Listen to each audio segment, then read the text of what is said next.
Kia ora whanau and welcome back to the 2022 New Zealand Secondary Schools Poro Waka Canoe Polo Championships. Live on YouTube from Mitre 10 Park in Tonga in Hastings. And I tell you what, we have some great afternoon action lined up for you. I'm Tim Ewan and I'm joined in co-commentary with Mitch Graham. And the first game this afternoon about to get underway. It is the Senior Open Bronze between St Peter's and St John's. And then at 2 o'clock, we have Fielding High and Napier Girls in the Senior Girls Bronze. 2:30, the Senior Open Final, Fielding High against Napier Boys. And at 3, Senior Girls Final, Karamu High against Havelock North High. Mitch, there's been some absolute fantastic canoe polo at Mitre 10 Park today, hasn't there? As, of course, there was yesterday.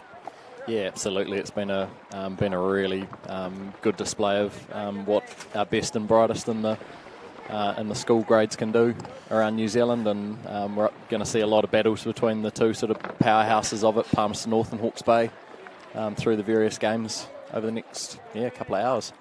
And look, I was saying to my other co-commentator, Georgia Wheeler, that just each year the bar seems to get higher and higher, doesn't it?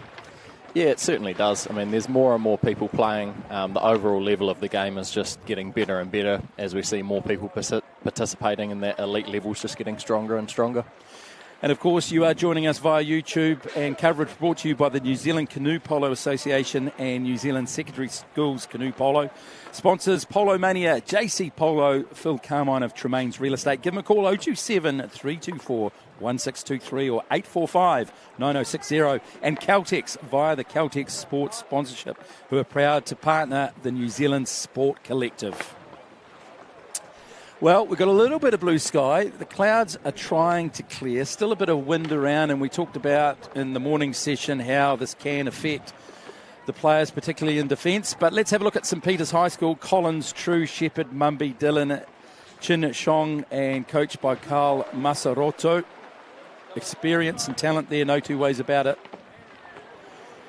Yeah, certainly. And we've also got a mixture of experience and youth there. And similar on the other side, you'll notice the size of the two different teams. You've got probably a larger outfit in St John's there that has just appeared up on the screen. I'll hand it back to you for the... Stevens, Holman, Tuma, Parker Smith, Brotherton and Salter, and coached by Jason Pearson. And as you can see on the screens that you're watching, wherever you happen to be, and we do again welcome you in and thank you so much for your company. St Peter's are in the green and St John's in the maroon. St John's on the left-hand side of your screen as you're watching.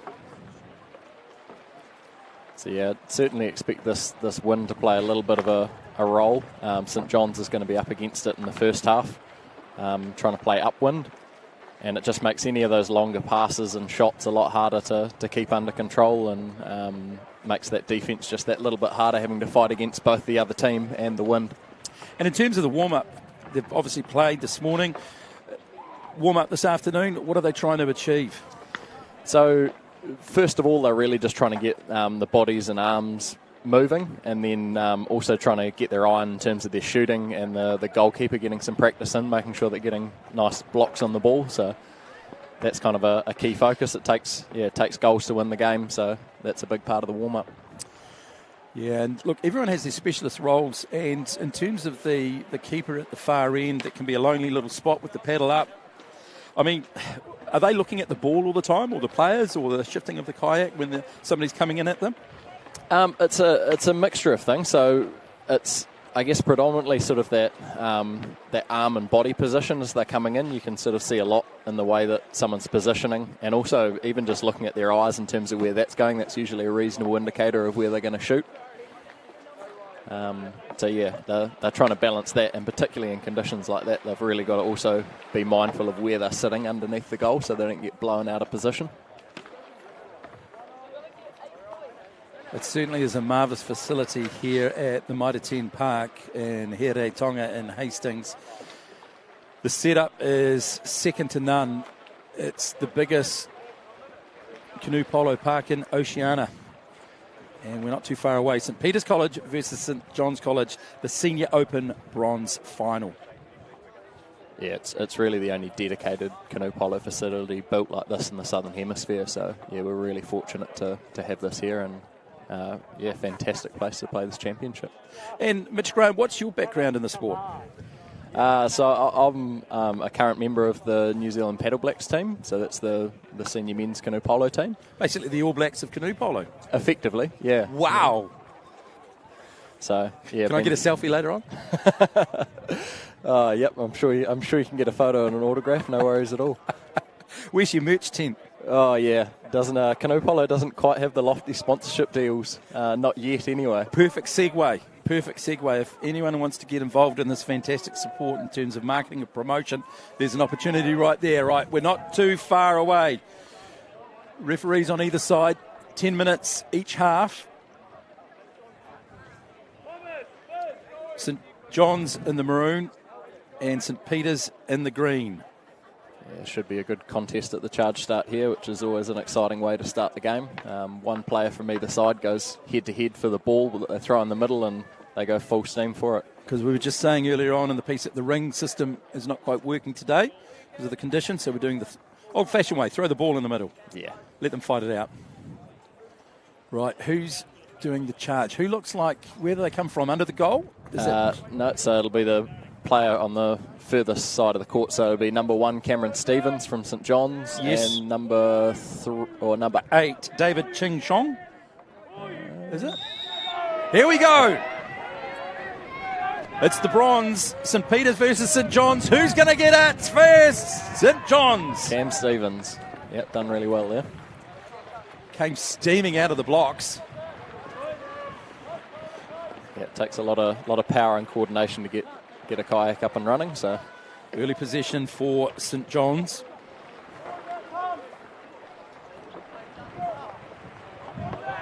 Khan Smith there, just trying to get it to Dylan Homan. St Peter's putting out some early pressure. Just keeping that ball alive and feeding it in. A lot of jockeying for position under the goal. Early shot there. Oh, well done. That was Albert Parker that put it up. Dylan Holman, I believe. Yes. So, yeah, come away with a really good rebound there. Kept his composure and then, put the shot away. That's right. Albert Parker with the initial shot and then got the rebound. As we saw on the replay. We have a clock running, please. And just... We have got a clock running. A little bit of an issue on the far side with the clock. I'm sure they're on the case. Yeah, technology being what it is. So it's always frustrating as a defending team getting that solid first block up and then the rebound ball just landing in the opposition's lap. So they've done well to capitalise there on their opportunity, St John's. But that's a good lesson for any of the younger canoe polo players is follow up the ball. Just don't think it's a foregone conclusion and it's going to go behind the goal. Yeah, absolutely. You've got to keep competing right until it goes out or the whistle's gone. And that's where having that defensive position, keeping the players away from goal, gives you a better rebounding opportunity. What about fitness away from the actual pitch itself? You know, what fitness activities can help you in the sport? Given that quite an amount of strength and balance is required, also do quite an amount of gym work, just to sort of work on both upper and lower body strength. So that forms a big part of it, as well as just sort of general cross-training and fitness, just to make sure you're in peak physical condition. Right, St John's have the lead. 1-0 over St Peter's, the bronze final. Well, good block there from St John's, and just looks like Cam Stevens taking that one. Calm and composed, and that was a nice feed forward. Oh, they're really doing well on the break here. A lot of output to there, open space, and powering on for St John's. Riley Tuma. Oh, good block from the keeper there, number 5. Yeah, Luke Shepherd. Great shot on goal there by Khan Smith, whose iwi is Tainui. I think St Peter's will have been pretty happy to come away there without a goal there. The St John's were looking very threatening. Bit of power from Dylan Holman, but unable to find the back of the net. But again, St John's in possession.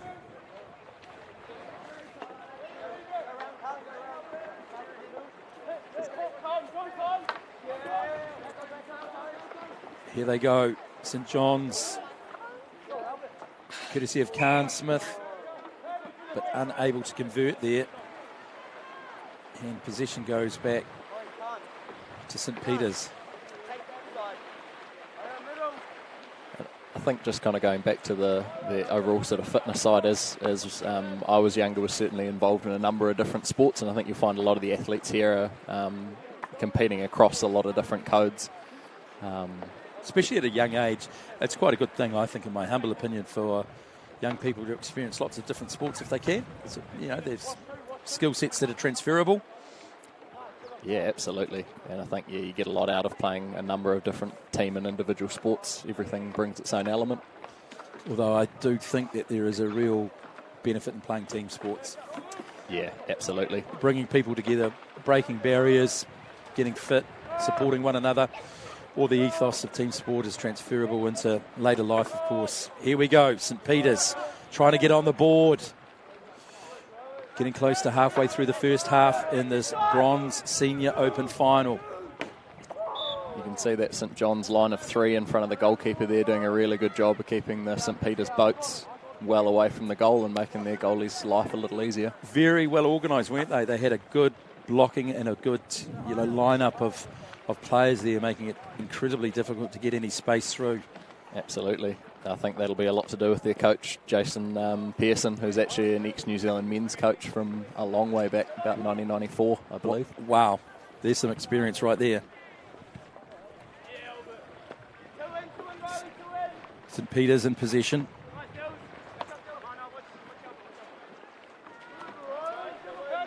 Patrick Dillon getting it back to Tyler Mumby. And just off that bottom crossbar. Possession back to St John's. Is it? Ball still loose. There's a roll. There's a flip. Where's the ball? He's still down. And he comes back with the ball. Goodness gracious. What commitment and effort there from Albert Parker for St John's. Goodness me. I guess you're trying to get the ball and you've got to keep your mouth shut, don't you? Yeah, keep your mouth shut and try and keep your eyes open sometimes if you're under there and competing for it. Otherwise you swallow a goldfish. Good passing there, up and blocked. Good defence, St Peter's. You can say that jokingly here, but in some of the places we play canoe polo around the place, there's opportunity for a goldfish or an eel. Oh, grab the eel. I enjoy a bit of smoked eel. Yeah. St John's, they've dominated possession and position as we're well and truly past the halfway mark in the first half. This is the bronze. Big rebound there. St Peter's, St John's. St John's in the maroon, St Peter's in the green. And St Peter, great skills there. St Peter's. Yeah, Luke Shepherd. Luke Shepherd, yeah. And goal and just, generally paddle skills around the place is doing really, really well. The big lean back like that puts pressure on your back, doesn't it, Mitch? Goodness me. Yeah, it does, but it lets you sort of extend your catching range, and if you can manoeuvre your body around, just gives yourself a number more options that wouldn't otherwise be there. Listen to the noise. There's no quarter given and no quarter asked. Now St John's. It's that competitive canoe polo where you can hear the clashing of paddles and see all the white water going everywhere. Yes, sir. Dylan Holman bringing it forward for St John's. Just getting the troops organised. Parker.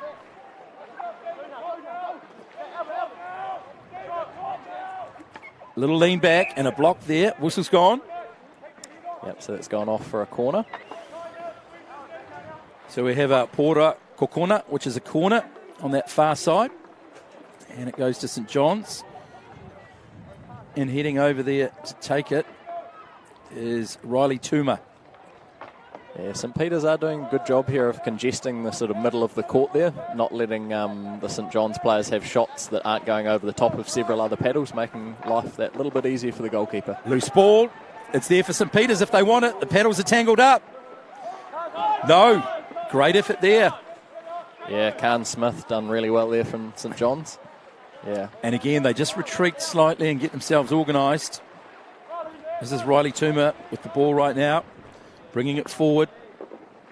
Holman on the far side. A fake, a loft. And he's got that to Smith again. He finds reverse.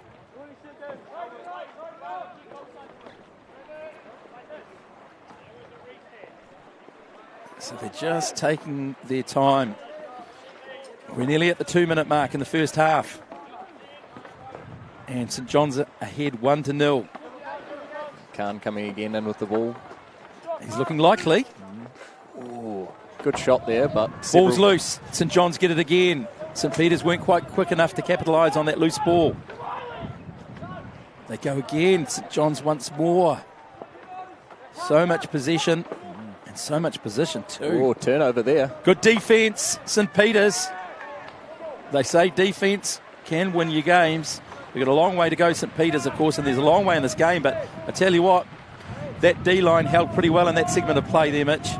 Yeah, absolutely. They've done really well there. I think they'll just be looking to try and capitalise on some of those opportunities with the loose ball.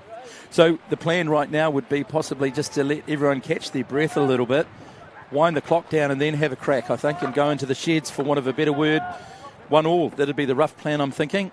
Yeah, absolutely. They'll be looking to hold on to this ball for about another 25 seconds and then sort of put the shot up as that shot clock requires them to. Are they trying to get players, into faked positions? So they'll still be... Ooh, turnover there. So St John's breaking up the court. Overhead pass. Trying to get a hold of it there is Tuma.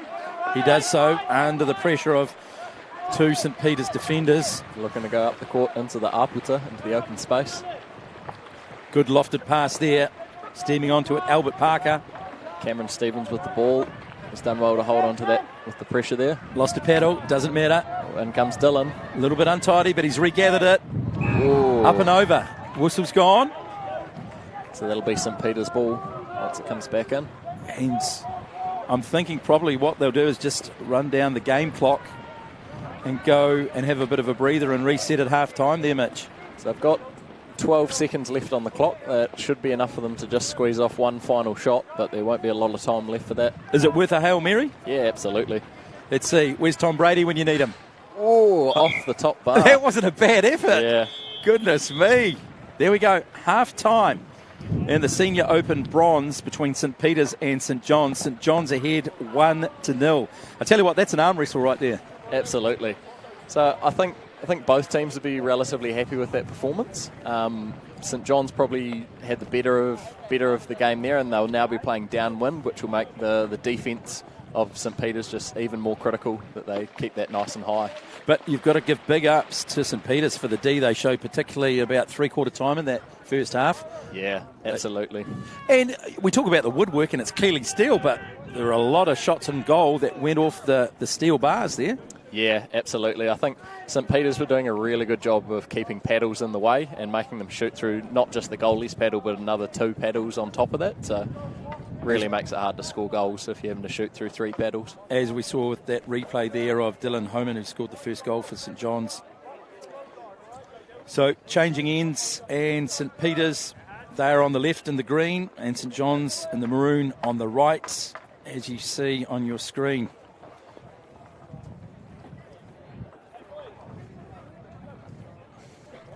You'll find with this game, it's often a lot of families running through the sport, as with many here. We've got Luke Shepherd here, who was the goalkeeper and had some quite amazing saves in there. His sister has just made the under-21 New Zealand women's team. Real family affair, as they say, and why wouldn't it be? This is the 2022 New Zealand Secondary Schools Poro Waka Canoe Polo Championships, live on YouTube. Great to have you along wherever you happen to be watching, at Maitaten Park in Here Tonga in Hastings, Aotearoa, New Zealand, in the North Island actually too. Better get that in there. Here we go, here's the charge. This looks like we've got Dylan Holman, number 2, from St John's, coming against St Peter's. Thrown from that far side this time. Number 6, Tyler Mumby. Oh, it is windy out there. Oh, look, St John's have it by a nose. I'm thinking if I'm a betting man. Yes, indeedy. Yep, Dylan Holman's done well there.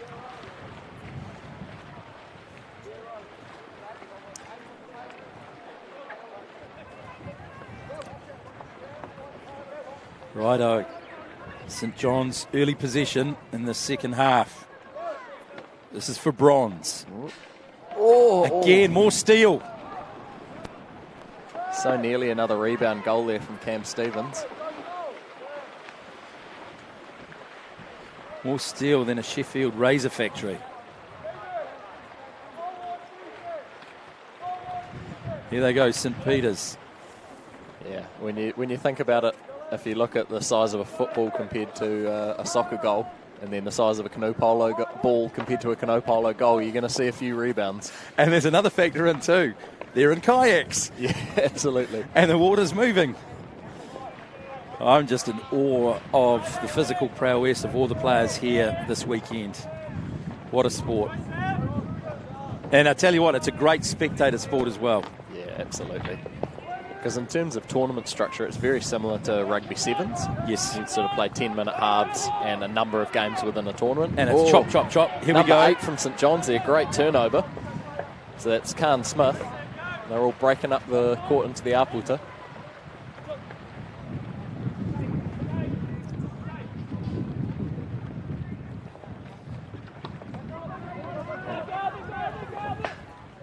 Smith. Ooh.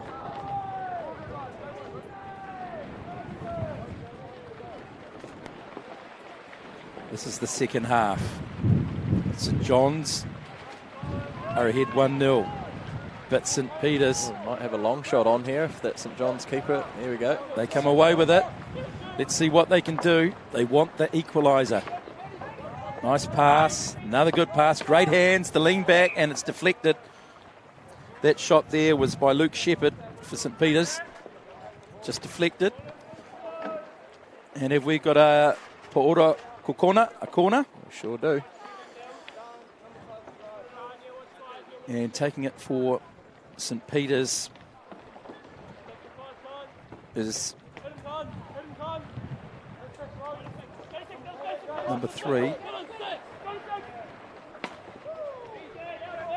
Beautiful array there from the St John's boys, getting the paddles in the way, and as they look to break up the court.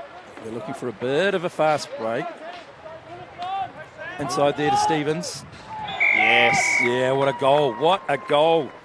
Great Defence work there. into offence in the blink of an eye. And look, Mitch, talk us through this on the replay. What do you see? So Cameron Stevens put that wide to Khan. The goalkeeper's still getting himself set up, and Khan's made the most of that, getting up a strong shot into the top half of the goal while the keeper's still turning there. He's done well. It's really one of those sports that the transition is absolutely critical. You'd probably say about 70% of the goals will come out of that transition play, and it's just so dangerous. Here they are, St Peter's, wanting to get on the board. We're getting close to halfway through the second half in this first game of 4 games in the afternoon here at Mitre 10 Park. And the wind has certainly picked up. You might be able to hear it in the effects microphone, but that won't worry the players one iota. St Peter's, they want to get on the board. Luke Shepherd looking for an option there. He's leaning. He can't find it. Oh, that was a good pass across the goal too. Yep. Now, they've been called back and the possession goes back To Luke. Yeah. I think he would have been quite happy there if they Luke had played Shepherd. that one on. He goes over to that far side. Brings it in. Mumby. Ball loose. Steaming onto it for St Peter's. Shepherd. Oh, just off the steelwork there. Yeah, really again. good opportunity. Still alive though for St Peter's. Great attempt there, but defence for St John's outstanding. Yeah. That's Dylan Homan with the ball. It was also his paddle skills that really resulted in that being kept into play, otherwise it would have been off for another corner. Yes, sir.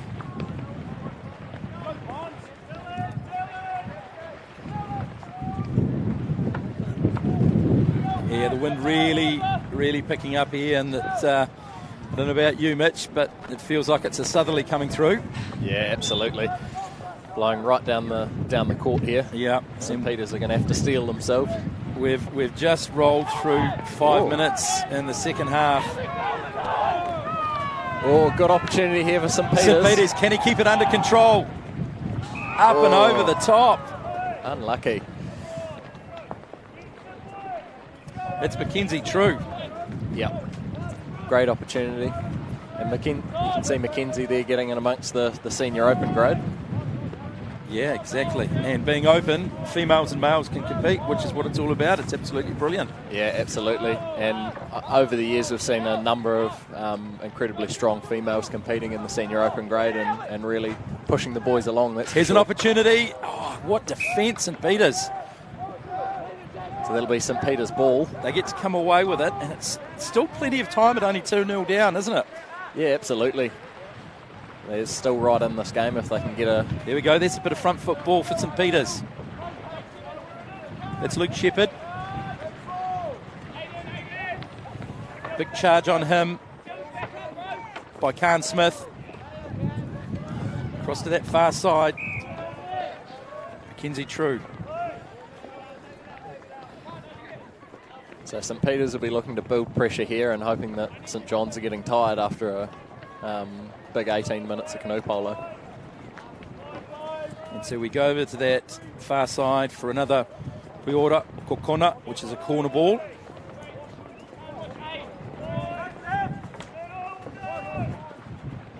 St Peters, 3 minutes left in the first of the afternoon games. You can see that wind really blowing that goalkeeper around. They're really struggling to hold water underneath the goal. And it just ends up being like a sail when you're holding the paddle up. And you've got to hold it flat because that's the biggest area of exposure for defence.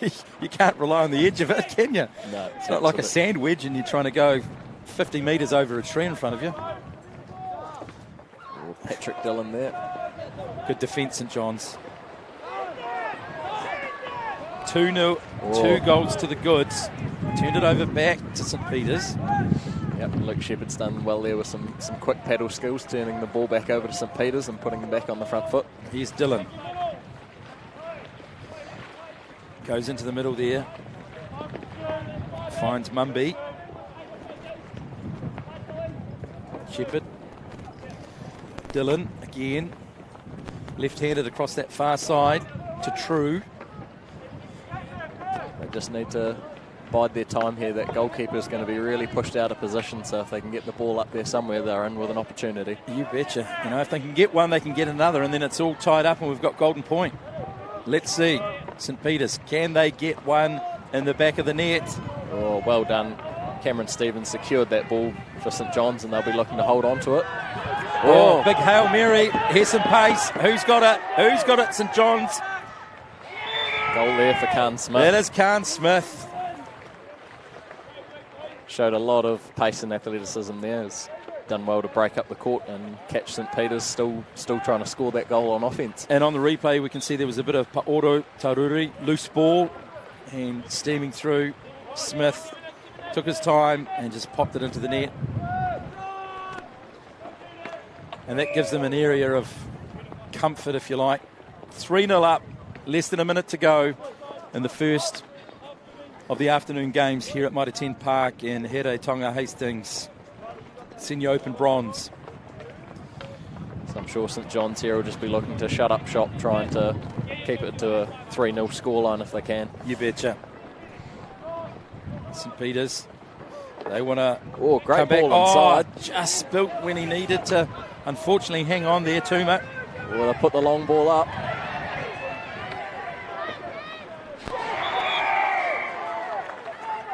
Great goal there. That's a great goal, all right. That takes the score to 4-0. You can can see that wind certainly makes those transitions a little bit easier, where you can just send it right up the court and sprint down and on, which St John's have done incredibly well with to show that pace up the court. Was that Jimmy Brotherton, was it? Yeah. That's the one. Great goal. And there it is, finished in the first of the afternoon games, game number 7 here at Mitre 10 Park in Hiratonga, Hastings. Senior Open bronze between St Peter's and St John's. And the final score, 4-0 to St John's. They take away the bronze there. They were up 1-0 at half-time, and they got 3 more goals in the second half to take it away, 4-0. Congratulations to both sides, particularly to St John's. And we've got Mitch Graham going sideline, and he will get a few comments from a representative from St John's College taking out the Senior Open.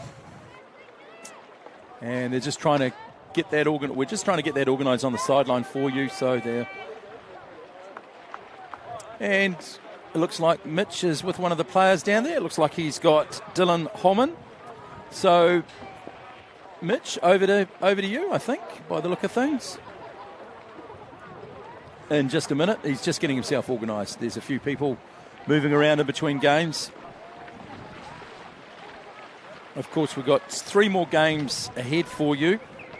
Coming up next, Senior Girls, Fielding Girls High versus Napier Girls. This is for bronze. And then silver and gold up for grabs from 2:30 and at 3 o'clock. The Senior Open final at 2:30 between Fielding High and Napier Boys.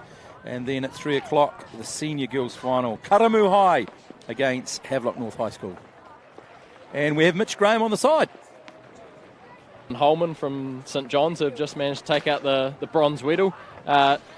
So what were some standout moments from that game? Standout moments for me was definitely our fast breaks with our big outlet passes, especially with our junior boys getting a few goals there, our year 11s, which is awesome to see, especially in such a big pressured environment. Yeah, absolutely. They did fantastically well, and they showed some real pace and athleticism getting up the court. How was it playing out there in that wind? It's like playing another team, mate. It's like you're trying to battle another team coming at you.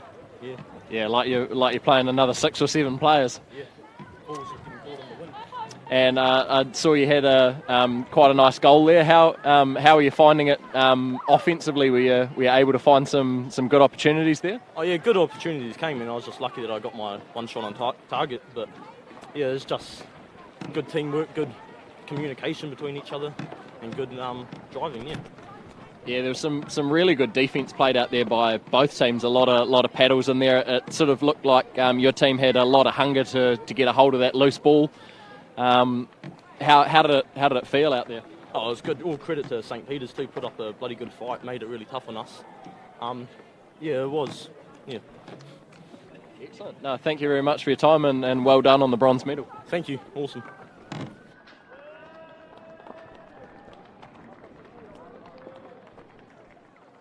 Mitch Graham, who's sidelined there, getting comments from the victors of that first game this afternoon. St John's against St Peter's taking the game 4-0. And we have another game coming up for you very shortly. Senior Girls bronze between Fielding High and Napier Girls.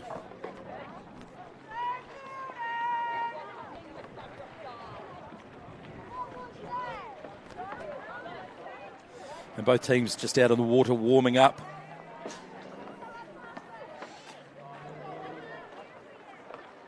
Making sure that the shoulders are nice and loose, having a few shots at goal.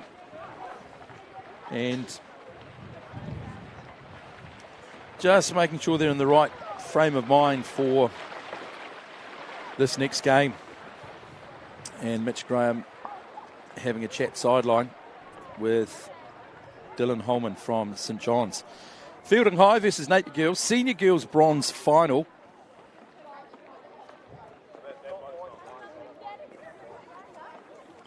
And having a look at the two teams.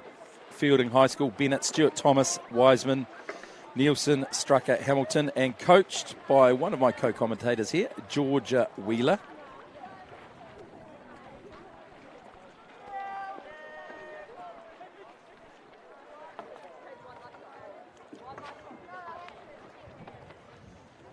And we'll have a quick look at the Napier girls side. Ronberg, Alexander, Field, Hendrickson, Goldfinch, Pearce and Ronberg, and the coach is Hannah Hunt.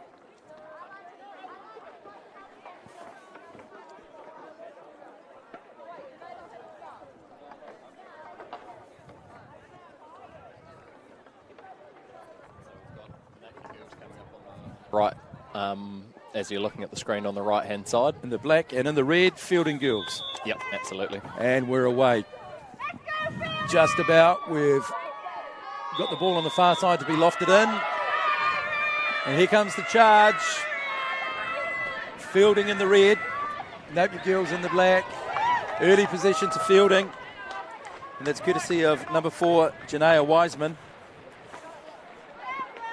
I think she's just given number 5 a bit of a gentle tap on the hand there.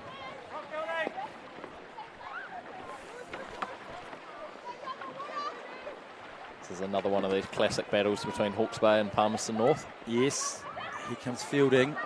A little space in the middle there for number 3. Ooh. Stewart Thomas. Michaela Stewart Thomas.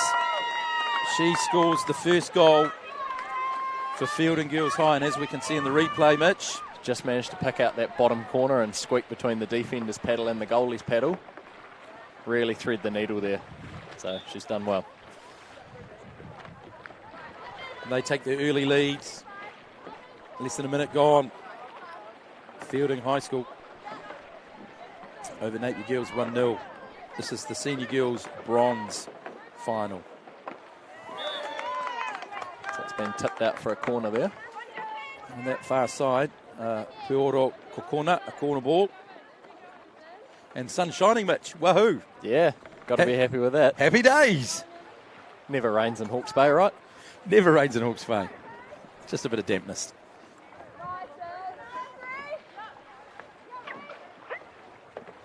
Let's see what they can do with this corner. Leaning back, Napier Girls. That was number 2, Ruby Alexander, having a shot at goal.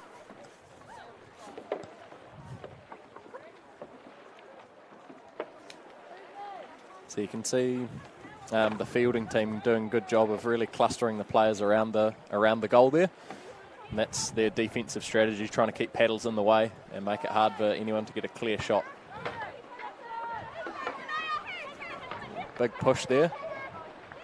And good defence there from Fielding High. And they get a bit of uputa, open space. Really gunning for it on that far side, Fielding High School. But the turnover, Napier Girls.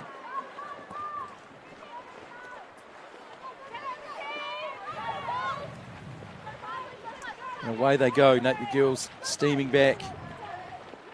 So far this fielding team proven to be really mobile and quick around the court. They've been very quick at getting up and very quick at getting back to defence. So very well organised too. But Napier Girls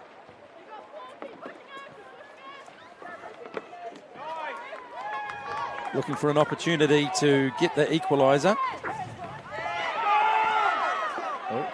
Fielding on the break again. Fielding, yeah. Pulling the foot down and going for it. Girls might have that. Double blast of the whistle. So it's going to be Fielding ball.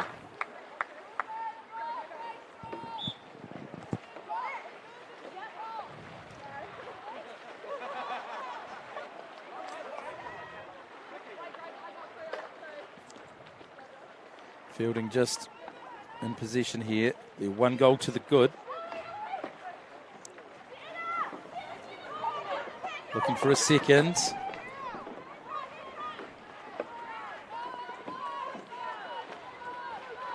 Playing under advantage there, so 4 minutes gone in the first half, just rolling through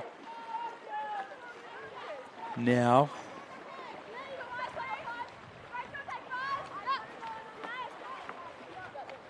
I think Napier Girls here will just be looking to slow down the play here a little bit. Sort of, they've had Fielding really lift the tempo, and they might just be looking to find their own groove.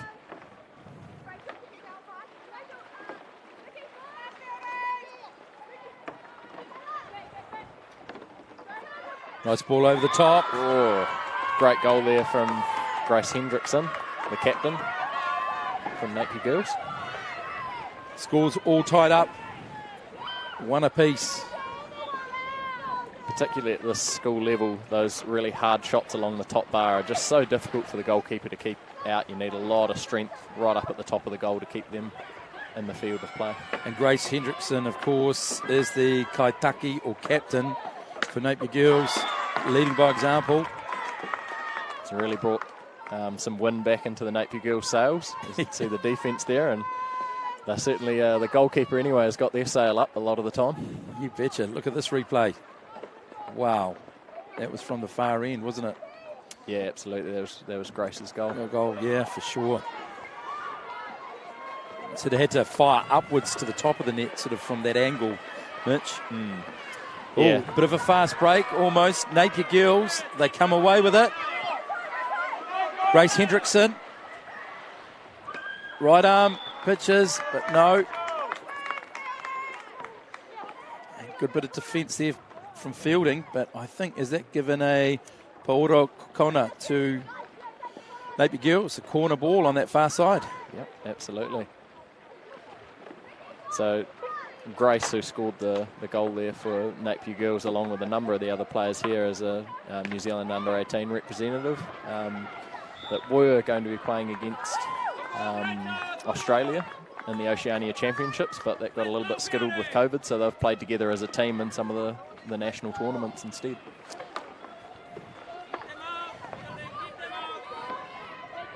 Here we go again. Good inside pass there.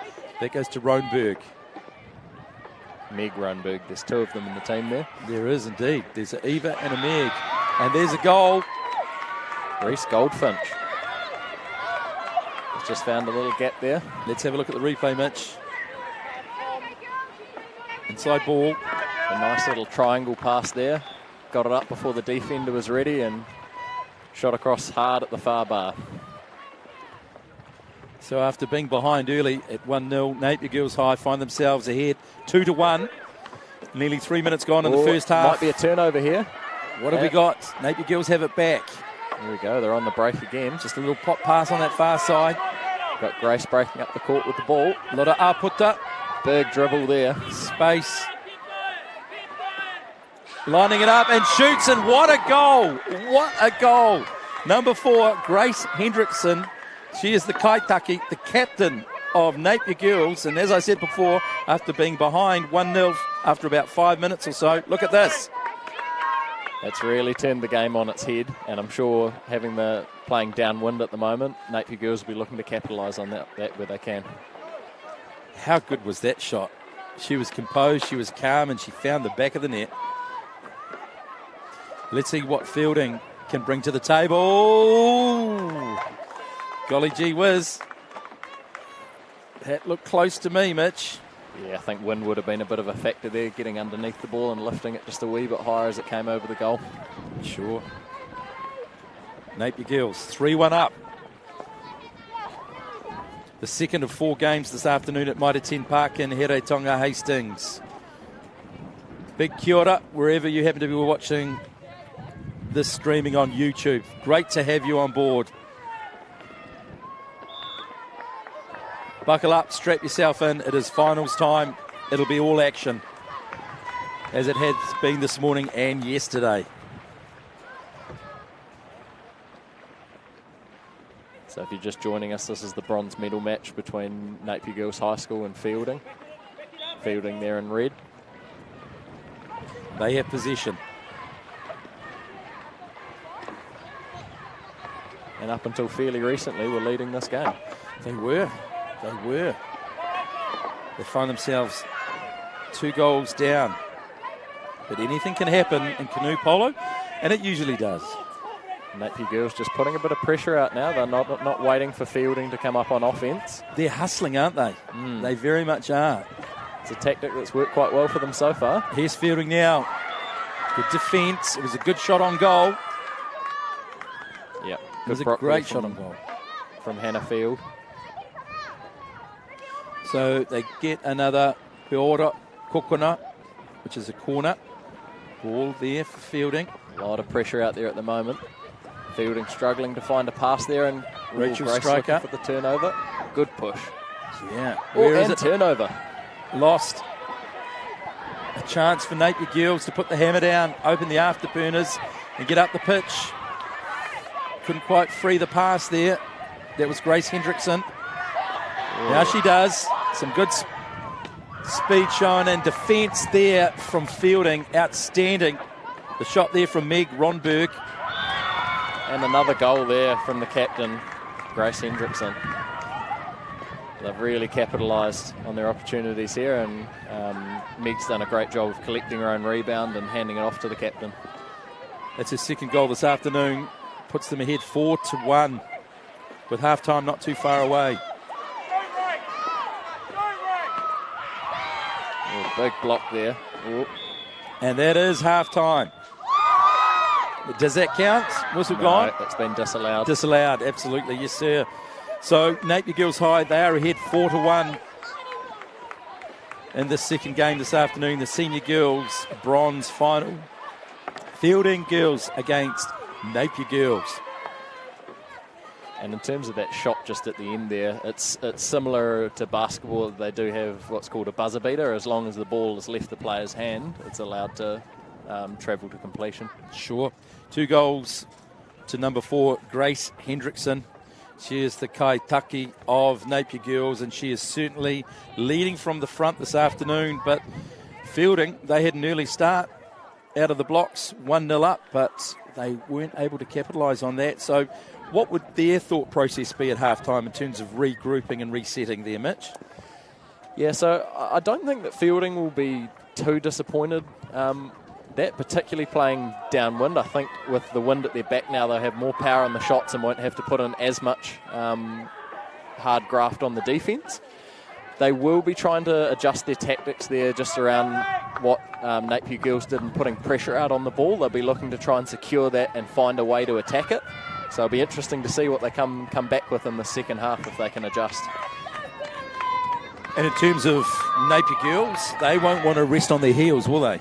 No, it'll be more of the same from them. I'm sure they'll be looking to keep that pressure on. It's worked so well for them this far, so I don't see why they would look to change that. And a great way to do that would be winning the ball and playing some offence to start off with. Exactly. Well, it's certainly been a ripper of a half, and it's got to be said, though, the one goal that Fielding has is not reflective of their efforts and stickability here, that's for sure. Here we go. The ball thrown in from this side. Here comes the charge. And that was number 7, Meg Ronberg. Yeah, Meg's won that ball there. Against Ellery Nielsen. You could just hear the real speed and force in that contact as the boats came together. They're really going for it out there. They certainly hit with a real clunk, didn't they?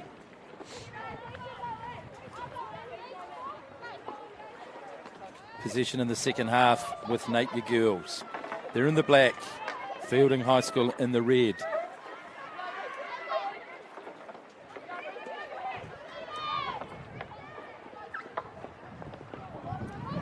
Just settling themselves. They've got a 3-goal buffer. Up and in, and what a shot. What a way to start the second half for Napier Girls. Yeah, I think that's exactly what Izzy Pearce would have been looking for there, and the Napier Girls in general. They'll be really happy to consolidate their lead in the first half with an opening showing like that. And that was number 6, Izzy Pearce. Hang on, hold the phone. Ellery Nielsen has come back with a quick goal there as a very good reply. Put them right back in it. Let's have a look at this one, Mitch. Where did this come from? So I think defensively they've been a little bit on the slower side to get set up, and Ellery's really taken the opportunity there to put some pressure on the goalkeeper and come away with the goal. And she is the kaitaki, the captain of Fielding High School. That's her second goal there as well, so both captains leading right from the front.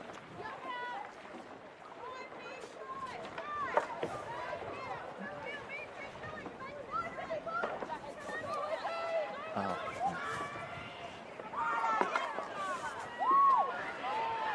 Good pressure there from Napier girls. Fielding still have it though. 5-2 the score.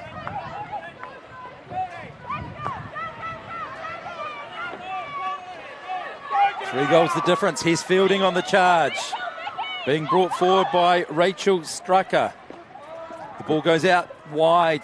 Trying to regather there is Michaela Stewart-Thomas. They'll bring it back for the foul. So they retain possession, Fielding High School. Senior girls.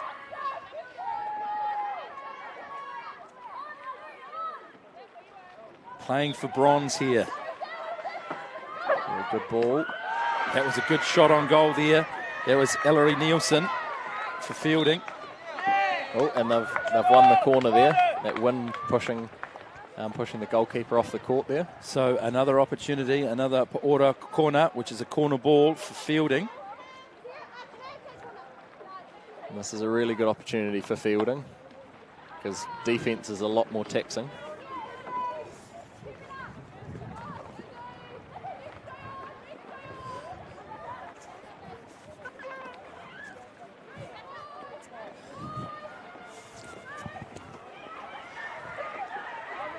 (5-2) the score. 3 goals the difference. Fielding coming under a lot of pressure there. So but another one. That's another order corner for Fielding on that far side. The pressure's on. What defence do Napier girls have? We're about to find out. 3 goals the difference. And we're just rolling past the 6-minute mark in the second half of the second of 4 games this afternoon at Mitre 10 Park. Here's the shot up, not quite. The left hand there of Michaela Stewart-Thomas, not able to get it in the net. And possession back with Napier girls. It's that Napier girls tactic of keeping the pressure out on the players and trying to create that turnover ball has paid a lot of dividends for them there. Grace Hendrickson, 2 goals this afternoon. Hannah Field. Good pass there. Back to Hendrickson. Defence from Fielding, if someone can find reverse. No. Napier girls. Field there. And that was number 5, Reese Goldfinch. And that was her second goal this afternoon. She got one in the first half. So that gives a level of comfort to Napier girls and takes the score out 6-2. What did you like about that, Mitch?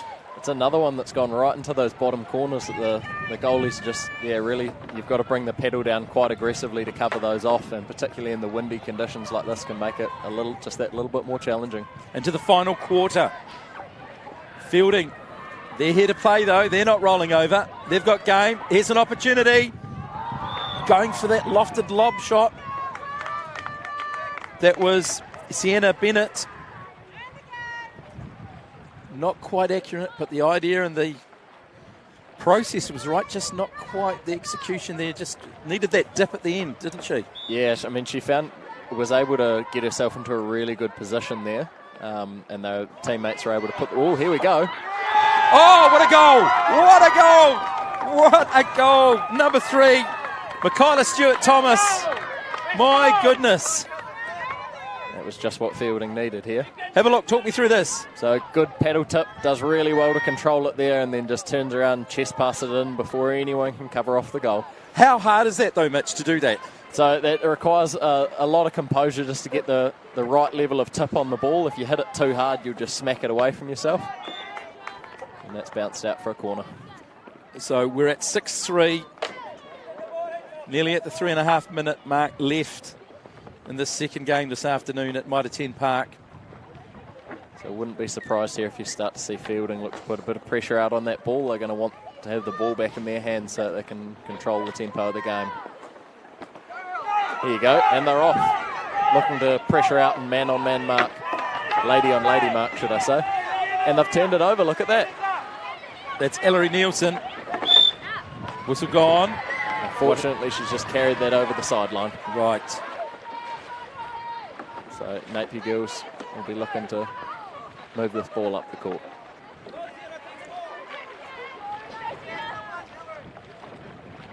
So it looks like Fielding going to try and put some pressure out here with at least a couple of players.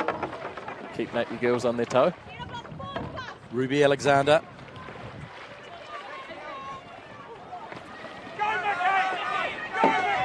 Who wants it? Good turnover there. The grab, the roll, and she comes back up with the ball. That's a fantastic effort by Michaela Stewart-Thomas. Yeah, some fantastic athleticism there. If you see the replay, you'll actually see that she was pushed with her tail over the other player's boat and has managed to tuck and roll.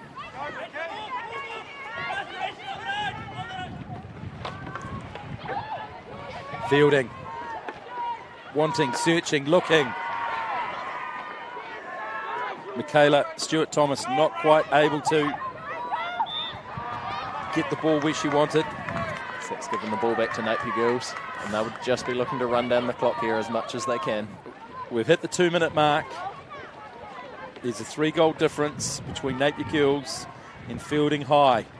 So you can see Fielding putting quite a bit of pressure up on that ball, really trying to create an opportunity here. There's a Hail Mary up and wide.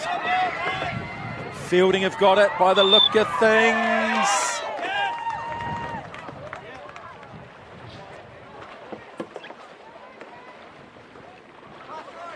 They certainly have.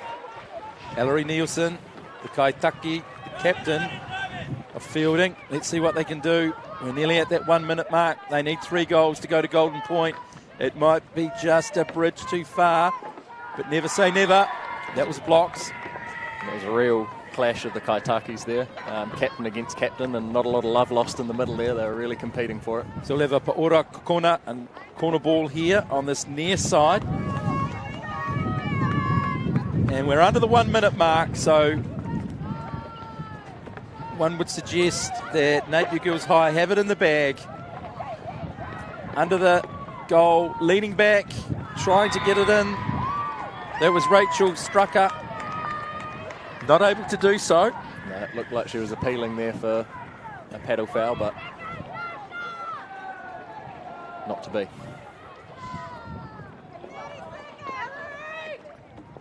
Another Paora Kokona. Ball loose. Napier Girls come away with it. Big long pass into the Aputa. Open space. And steaming on there is Grace Hendrickson. She is the Kaitaki of Napier Girls. Let's see if she can finish it. Can she? She aims, she shoots, she hits the steel, and it goes to Fielding. Oh, she's throwing that really hard, but got, big rebound off the top bar. She certainly did, and there it is. That's the match. That's full time. The senior girls bronze between Fielding Girls High and Napier Girls. And Napier Girls take the game 6-3. They are up 4-1 at half time. And 3-goal the difference at full time there. 2 goals to the Kaitaki of Napier Girls. Grace Hendrickson certainly leading from the front. And what a game that was. And in the finals here this afternoon at Mitre 10 Park in Here Tonga, Hastings, we'll get comments sideline as soon as we possibly can. And Mitch Graham, I think, is going to disappear down to the edge of the pitch and catch up with someone from the winning side. The Kaitaki, Grace Hendrickson, will be talking to him shortly. And what a game that was. Absolutely outstanding. Well, they were ahead 4-1, Napier Girls. But Fielding Girls, as we know, they were never going to roll over. They came back strongly in that second half. Scored 2 goals. And really, really pushed hard. The final difference, 3 goals, 6-3 to Napier Girls. Certainly, they'd be delighted with that bronze position on the podium. And let's hand over to Mitch Graham, sideline. All right, so I'm here with Grace Hendrickson from Napier Girls. So, were there any outstanding moments in that game for you? Well, for our whole team, probably our goalie. She did really awesome. She's had 1 training. Yeah, we popped her in because we lost our goalie, but she's done really awesome, and our team has done really awesome together as well. So probably we won would be an outstanding moment. Gee, so she's really been put under a bit of pressure there, but stepped up to the plate. And in terms, you're really leading from the front there, came away with a couple of goals. Anything personally there that you would like to talk to? Probably, I'm not sure. Just really trying to get them in and away from the goalies. And it certainly looked, at the start of that game, you were down by 1, and then to bring a couple of goals back into it and really inject some pace into that game at the start of the towards the end of the first half. Were you happy coming into half-time with a scoreline like that? Yeah, we were really stoked, especially since we lost to them before, but we worked really hard in that game, which was really awesome. And it looked like tactically putting a bit of pressure out on the ball was able to create quite a few turnovers and get that ball back, putting some pressure off the corners and things like that. Was that a tactic from the get-go? Yeah, we like to put pressure on the ball just so we can get those turnovers and get our fast breaks. And it certainly paid off. A lot of really good goals there. Well done, and congratulations on the bronze medal. Thank you so much. Thank you very much, Mitch. Sideline getting comments there, and 2 down, 2 to go. And I'm joined in co-commentary with Georgia Wheeler, and wow, 2 games of non-stop action, unbelievable. And you don't even get a chance to take a deep breath, because coming up next, we have the Senior Open Final between Fielding High and Napier Boys. Super exciting. I'm so excited for these 2 teams. They're very competitive, and it's got some really strong players. So yeah, it'll be a really good game. Wow, the action comes thick and fast, I tell you. See Fielding High School on the screen there warming up. Koch in goal. This is, of course, the 2022 New Zealand Secondary Schools Poro Waka Canoe Polo Championships. What a sport this is, canoe polo. Let's have a look at the 2 teams, Georgia. We've got Fielding High School here, Walters, Alcock, Povey, Buckman, Jensen, Gray, and 3 coaches, Morritt, Gray, and Terry. So the Brains Trust, 3 wise men in charge of Fielding High. The 3 musketeers, one might say. Yeah, all ex-students as well, so that's pretty cool to see, giving back to the school.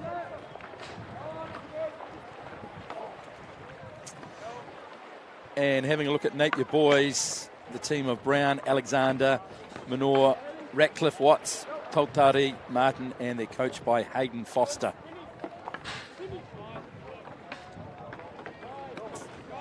And Napier Boys, they are in the blue life preservers on your right, and Fielding on the left in the black.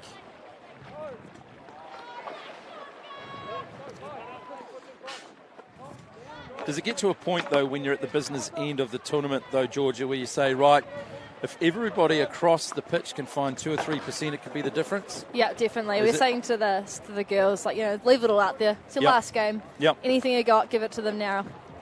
Yeah, don't leave anything behind. Exactly.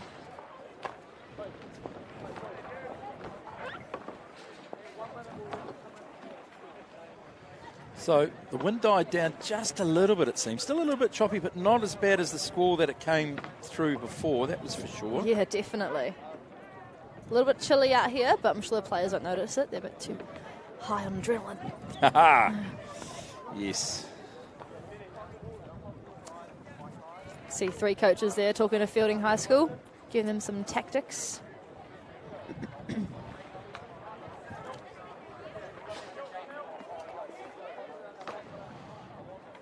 Here's Gus Brown in shot for Napier Boys, along with Alexander. Number 7 is Tautari. Number 6 is Watts. Just getting a feel of the ball. Does the ball get too slippery there? No, actually, these balls are actually better when they're wet. So when they're dry off land, they're a little bit slippery, but when they're wet, they seem to be the best grip. So Are they dimpled? no, they're just like normal balls, like little volleyball balls kind of thing, almost. A little bit grippier than those, but yeah, no, not too bad.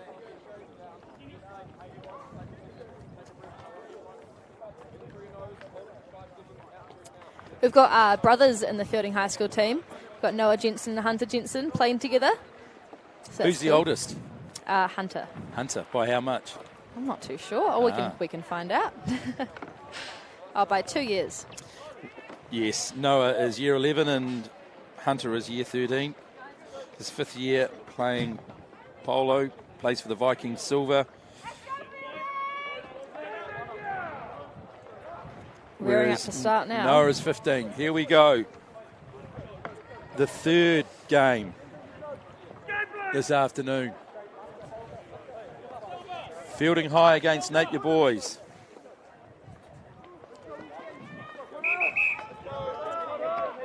Who wants it? There's Here we the whistle. go. Totari. Oh, versus Walters. Walters gets it. Fielding High School in possession. I think we've got a timeout. I just spotted on that yes. far side, Georgia. A little bit of a problem with the... The clock's had some issues this weekend. Yes. Should they get that sorted very quickly.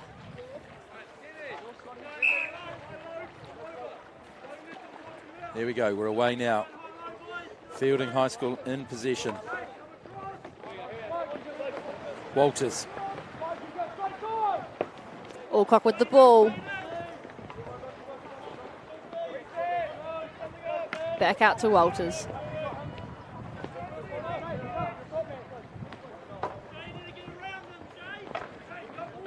Just settling it down. Alcock is the Kaitaki of fielding. Good pass there. Inbound, almost a blocked, feed. defended. Napier High School's ball. They come away with it. It's Jared Martin on that far side. A Senior A Canoe Polo team member for the last 2 years. School prefect, and he plays first 15 rugby as well. Brown. He's the deputy head boy at Napier Boys.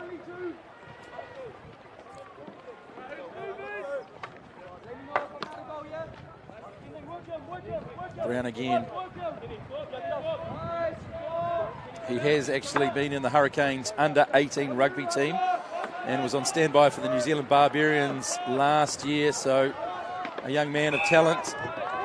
Oh, good corner there for Napier Boys High School. They get the early Po'ora Kokona corner ball on this near side.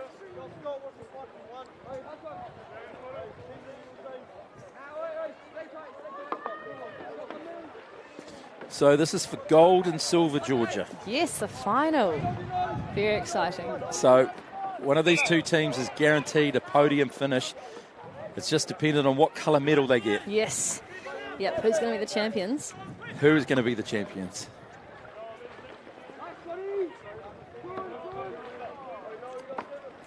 See Fielding High School boys working hard in defence there. Martin. Alexander keeping the ball at the bow of the boat. Left-hand Feed pass. into Brown. Popping it back. Just taking their time. Nice interplay. Oh, good block. Beautiful passing there. But good block under the goal there. To Fielding. Alcock. Yep, he was the Kaitaki. Big pass up to Jensen. Have they still got it? They certainly have. That's Gray Hunter with the Jensen. ball now. Back into Jensen. Oh, great skills with the paddle there. Can he regather? Not quite.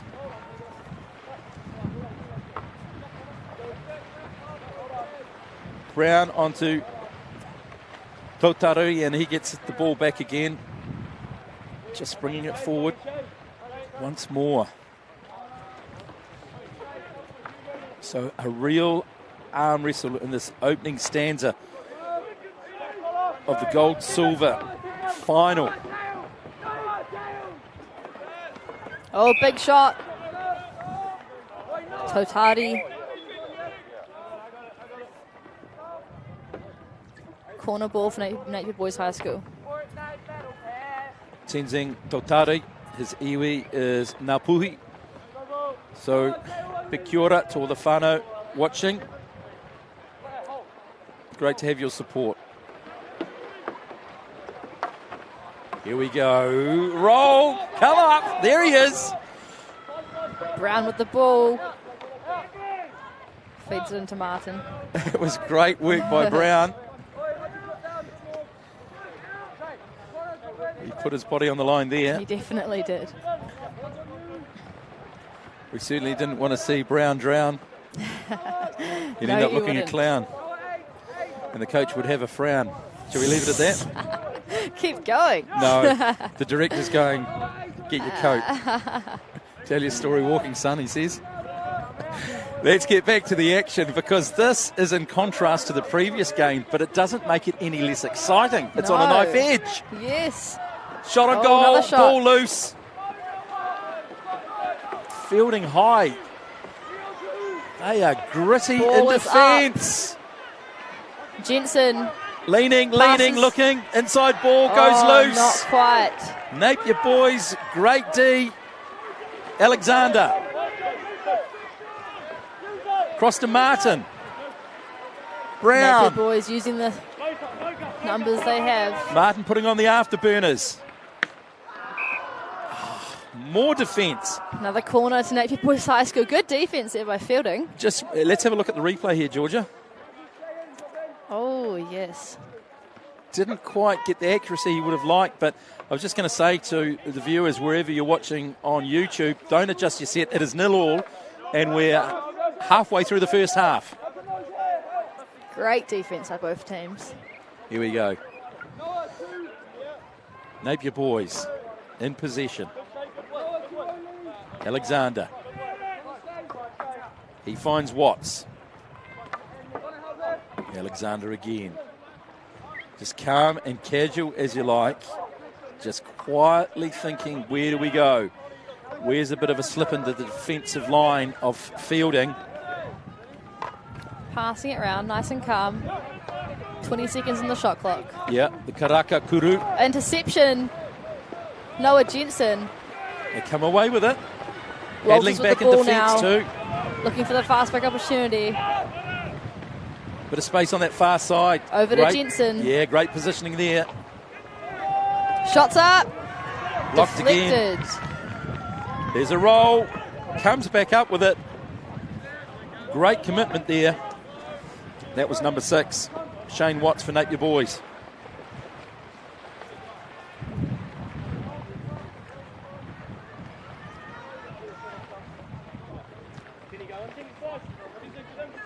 Napier boys just, again, as has been the pattern in the first half, when they get possession, they've been able to just have a breather and have a look at their options. Yeah, definitely not stressed about it. But having said that, Fielding are backing their D. Oh, definitely. They're very strong boys. Organised, efficient. Oh, deflection by We see Noah it again. Jensen. Who wants it?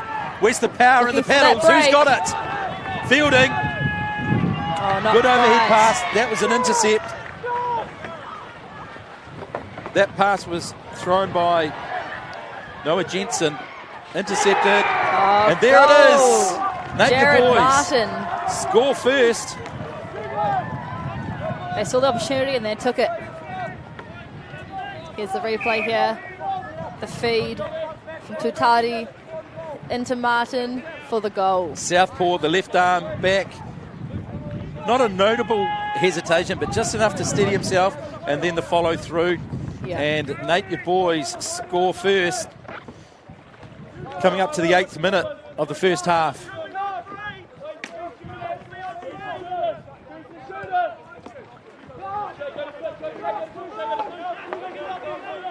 Oh, Koch with the ball now. Fielding, applying pressure, good hands, good hands. Oh, big shot what from a shot. Jensen. What a shot. Managed to gain a corner for Fielding High School. Paora Kokona, a corner ball on that far side, and heading over to take it for Fielding is Marshall Buckman. He finds Povey. Ball to Jensen. Block. Oh, what hands. The paddle block, the hands, and it's intercepted. Brown with the ball now. Leaning back, trying to find support. Napier boys. 1 goal to the goods. Just about rolling over a minute here.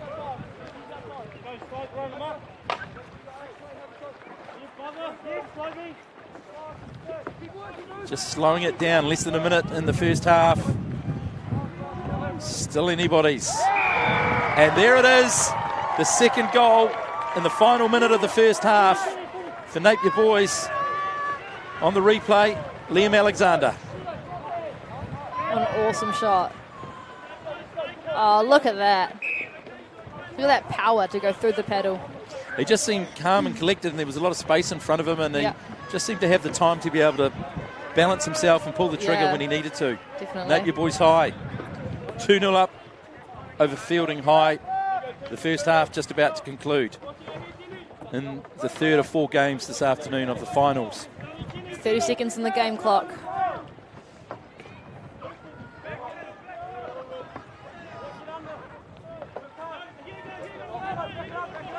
Fielding trying to find some room. Looking for the pass into Walters. Shots up. Beautiful! And there it is. They get one back. Lovely assist from Jensen into Walters for this goal. Here we have Noah Jensen with the ball. Feed it into Connor Walters, and in it goes. And that is half time. 2-1 to Napier Boys High School. What an arm wrestle it's been. And Fielding High really needed that goal just in that final stanza of that first half. They were able to get it. So, again, going into half-time, they can have good confidence from that. What would be the message from their coach? Yeah, they need to just hold that defence real high, make sure no more goals get scored against them, and then also keep putting up shots. They need to get those points on the board, so at this stage they just need to keep shooting. They've got to get those good drivers and, just get some of those goals in. And Napier boys seem quite enterprising when they get the ball from the fast break. They seem to be able to turn it around pretty quickly and get up the other end of the pitch, don't they? Yeah, they can be quite chill, quite just casual on the back line, not too stressed. But they're also quite good at those fast breaks like this one right here. Yeah, the first goal, leaning back. Yeah, very nice. That was the left arm, putting it in the back of the net for Napier boys, and that was Jared Martin. Another shot here. Liam Alexander. So they were 2-0 up at that stage. But here's the last goal here from Fielding High School. Connor Walters. Good power right there, just absolutely putting it in the back of the net. Yeah, Fielding has had some great shot opportunities, some great shots put up. But Napier boys have really got behind them. He didn't hesitate. There was no pause to line himself up. He said, the clock's counting down. It's going to be half-time. I have to pull the trigger on this bad boy. And he went boom far. Hope it gets them some encouragement to keep doing that. Yeah, for sure. Next half. Look, this is anybody's game. Yeah, definitely. A couple of contrasting styles, one might say. Georgia, your thoughts? Yeah. Fielding's a bit bigger. They say it's a bit more experience almost maybe. But Napier's really pulling it out. Here we go. Here's the charge now. Totari versus Walters. Who can do it? Who wants it? Who's got the power in the shoulders, the strength in the core? Possession crucial. 10 minutes. Here we go. Between gold and silver. Let's go. Walters. Oh, ball just loose. misses it. Totari for the win. Napier boys come away with it. Early possession for them. Just a bit of a slip over there when he was going for the ball, it looked like. Yeah, a little bit. Napier Boys High School's ball now. As we've seen, they just pedal their way up the pitch. Yep. Quietly have a look. Dribble up in front of them. Very calm and collected.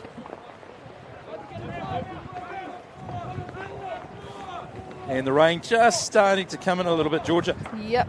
But fortunately, the fantastic team that have got us organised here, they have everything laminated. Yes, very handy. So, big ups to Kat that's kindly organised this for us. But here we go. Here's a Hail Mary. We've got a lot of aputa, open space. Who wants it? Leaning back and popping it in. Just like that. That was Marshall Buckman for Fielding High. And we're all tied up. 2-2. What a great break by the boys. Here's the replay here. Buckman for that fast break. Beautiful. Wow. They needed to score first in the second half, and they've done that. 2-2. What a final this is. Gold and silver up for grabs. I've said it once, Georgia. I'll say it again, and I will say it several more times. You win a gold, you get given a silver. Yes, that is true. So you don't get both. Yes, no, yeah, definitely. You got to work for it. Fielding putting pressure on now. There's a little bit more of a spring in their steps, slightly, I'm thinking. Yeah. Having said that, Napier Very boys. fast team. Oh, good pressure on the sideline. Oh, not happy there. Oh, 5 seconds. Right. Fielding High School's ball now. They get the turnover. They come away with it.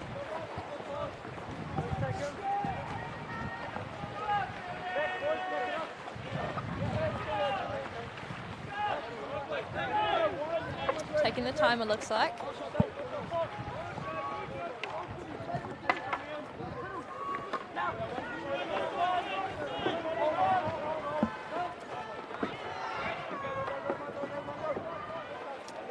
Oh, a bit of tussling there. Ball's back out to the back line for fielding. Jensen with the ball.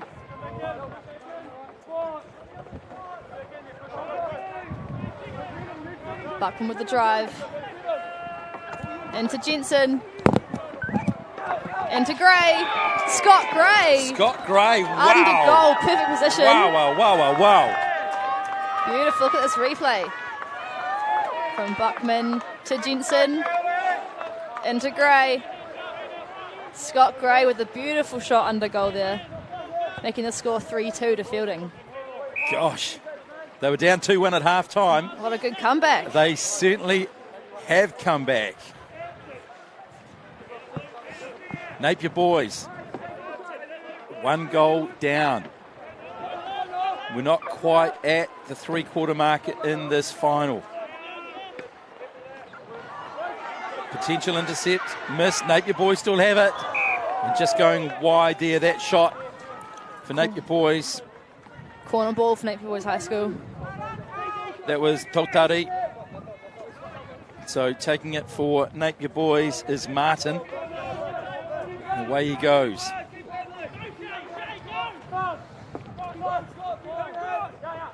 Trying to find some space. Oh, looking for the fast break there, Connor Walters. Who's got the pace? There's a block coming on. That was the block there from Alexander.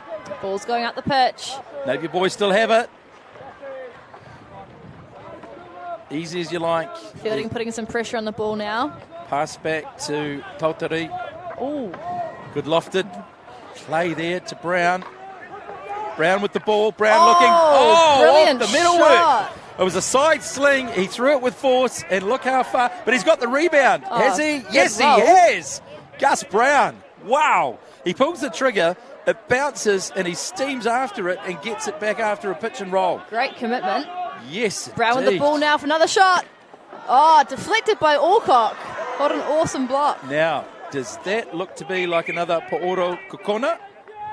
Have we got another one for Napier boys? Yes, we have. Yes, another corner here. Gus Brown. Never far away from the action. Loose ball. Fielding High School's ball. There's a flip up. Who's got it? Back to Napier boys. They want that equaliser. Putting pressure on.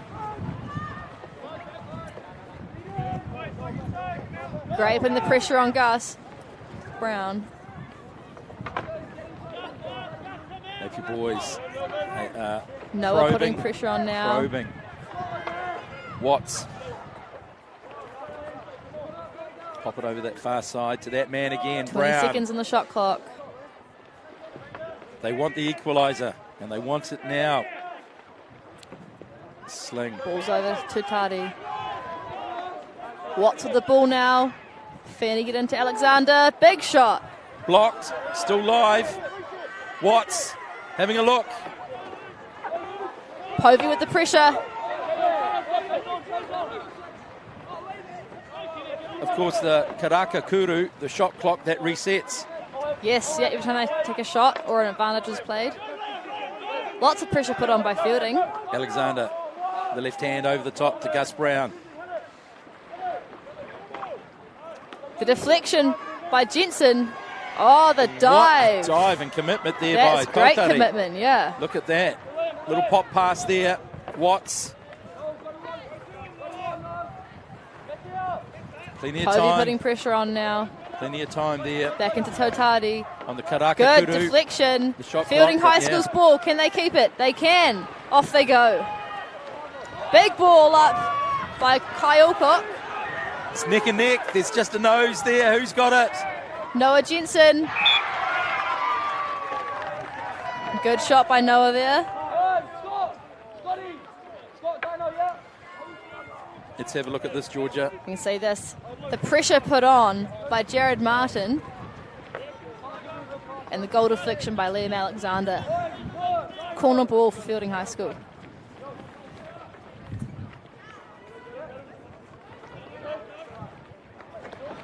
Fielding High School ahead 3-2. Looking for the shot. Alcock now with the ball. Trying to feeding find some it space. Who wants Jensen. Oh, the push shot. it? Napier boys come away with it. Hustling back now. That was Martin that got the intercept. And he in turn finds Tautari. Almost, but got it back. That was Watts. Tidied it up. Napier boys searching for this equaliser. Alexander. Looking for that shot option. Deflection by Walters. Where's it gone? But He's chasing out to the ball, putting pressure on it. tidying up his Tautari. Got the tip. Brown. Good hands, Brown. Into Nice little Tautari. handoff there. Ball in front. Oh, push by Jensen. And there's Well a done. pitch and roll. Back up with possession. Pressure on by Walters. Another dive. My goodness. The commitment from both teams, but Napier boys in the last 3 or 4 plays has been outstanding. 10 seconds on the shot clock. Right, they need to pull the trigger, and Yep. they need to pull the trigger now. Good push by Gray. Oh, another dive. So Watts with the ball. 7 now, Tautari. they can reset again if they want to, but Fielding, Another big they ball come up. away with it. Walters with the ball. Going for the fast break. Plenty of time, and he's nailed Beautiful. it. He has nailed it. Connor Walters. He got a goal in the first half, and he gets one in the second half. Very, very fast sprint there. Got a full press situation here. Oh, Alcock with the ball. Connor Walters, he loves hunting, farming, and rugby. Who would have thought? Another fast break here. Who was Walters it? again. That man again. Score is now 5-2 to Fielding High School with 20 seconds on the clock. Just a reminder, they were behind 2-1 at half time. They've really come back in the second half. They've turned defence into offence, and the main benefactor there has been Connor Walters with 3 goals this afternoon. 3 Napier seconds boys, on the game clock. They're chasing it. They're not going to get there. And they are done. Fielding High School are the champions. They take it 5-2. 3 goals the difference. And 3 goals scored by Connor Walters. His iwi is Ngāti Poru. He's a year 12. And as I said before, he certainly loves his hunting, his farming and his rugby. And 3 goals he scored there. Wow. What an outstanding result. Fielding High, they are the champions for 2022. What an awesome comeback from half time. Yeah, they were 1-0 the difference there. It was 2-1 to Napier boys. But equally, Napier boys, a lot of pride, a lot of mana in terms of what they've done there as well, Definitely, Georgia. yeah, definitely. They didn't give up either. It was really cool to see. And again, as I said before, some, I guess, contrasting styles of canoe polo. Yeah. You can see Fielding put some pressure on the ball very, very early on, which worked out quite well for them after half time. Really needed that ball back, and it worked for them. And look, events like this weekend cannot take place without the fantastic support of the New Zealand Canoe Polo Association and the New Zealand Secondary Schools Canoe Polo. Also the sponsors, Polo Mania, JC Polo, Phil Carmine of Tremaine's Real Estate, and we'll jump to Mitch, sideline. Over to you, Mitch. You the captain? All right, so I'm here with Kai Alcock, the captain of the Fielding High School team. So were there any outstanding moments in that game for you? Oh yeah, when the boys all kept their cool when we were down, running the plays, listening to what we were saying, what the coaches were saying. Yeah, it was really good to see. Yeah, so showed a lot of composure there, coming back from behind.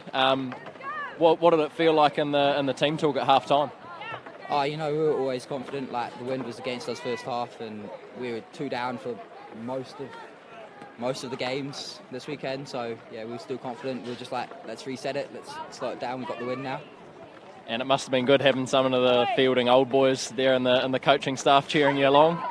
Oh yeah, it's always good, having a good coaching lineup always gives you a bit of hype, gives you a bit of intensity. And geez, it sure looked windy out there. How was it like playing defence through that, particularly in goal? Oh, holy man, I was getting blown all over the place. It was hard to keep my paddle up for long periods of time. Gave them lots of opportunity to shoot, but kept them out. All good. And little birdie tells me that you might have ended up on top of the scorers list for this weekend. How's the shoulder doing now? Oh, shoulder feels better than ever, when the goals goes in, everything goes away. The euphoria is amazing. Well, thanks very much, Kai, and well done on the win. Go and celebrate with the team. Thank you very much, mate. Have a good day. There we go, Mitch Graham sideline, and thank you very much for getting those comments, Mitch. We are in the last game of today's finals at Mitre 10 Park in Hendrickson in Hastings. And this is, of course, the 2022 New Zealand Secondary Schools Poro Waka Canoe Polo Championships. The last game is the senior girls final between Karamu High and Havelock North High School. And we have Havelock North in the white life preservers. They'll be on the left side of your screen when they come on to play. And Karamu will be in the green.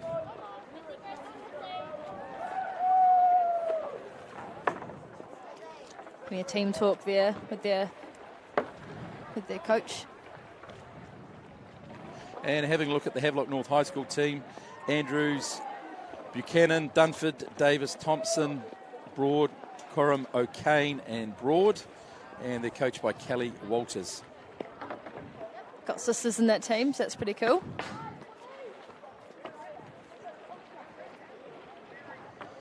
Here's Karamu now warming up. They're in the green.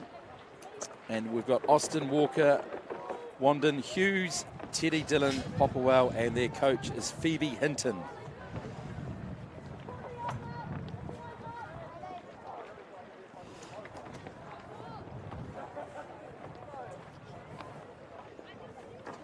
Right, the last game of what has been a fantastic weekend of canoe polo at Mitre 10 Park in Hendrickson in Hastings. Just been absolutely awesome. What will the nerves be like? You've been in this position before, Georgia, both as a player and a coach. What will they be feeling? Yeah. I mean, it's always very stressful in the final. I think Havelock will be just checking out their processes. They've done pretty well this weekend. So I think they'll be pretty excited. They've known they've won for a few years in the past, so I'm sure they'd love to do that. So have Karamu though. So yeah, it'll be really exciting. And sport is full of cliches, as is life. And the thing is that you can't reinvent the wheel at this last point, at this last juncture. Processes, work everything hard. Real simple. Balls to hands, balls on the goal. Yep. Yeah. Leave everything out there. Yeah. You can't improve anything from here on out. You just got to do what you know. There's a few A graders in this team, on this court right now, so it's pretty cool to see all the talent. And number one for Karamu, Hayley Austin. She is the Kaitaki, the captain. Played for the last 7 or 8 years. Currently plays for Dumbledore's Army in A-grade women's from Otaki. From Horowhenua, from around that area. So that's pretty cool. The first year in that team. That was my old team. Yes, so very exciting. And great to have Georgia Wheeler in co-commentary with me today. Been absolutely fantastic to have you on board, Georgia, and also Ethan, as well as Mitch on the sideline as well. We appreciate your support. Lots of support from the sidelines here. I was just going to say, Megan Broad too. She is the Kaitaki of Havelock North we've got High. both captains here for the charge now. Exactly. Who's it going to be? Megan and away we Broad go. versus Hayley Austin. Austin versus Broad. Who wants it? Who's got it? Whoa, bit of a pile-up. Ball loose. Austin's ball. The Kaitaki for Karamu comes away with it. Good early advantage, but still a lot of real estate ahead of both sides. Definitely. Putting pressure on early, Havelock are. Karamu in possession. Just a reminder, this is a playoff for gold and silver. Both teams will be on the podium. It just depends on what colour will be around their neck. Yep. Faint side pass. That was great work there. Bounced it in to the captain, Austin. 10 seconds on the shot clock. Austin with the ball now. On the push. 3 seconds on the clock. I don't think they're going to have enough time, Georgia. No. And that is the shot clock done. Well, big ups there to Havelock for that D. Broad is gone. Under goal. Looking for the ball. Trying to find it. Big shot. Whoa, that went high and wide, but worth a crack.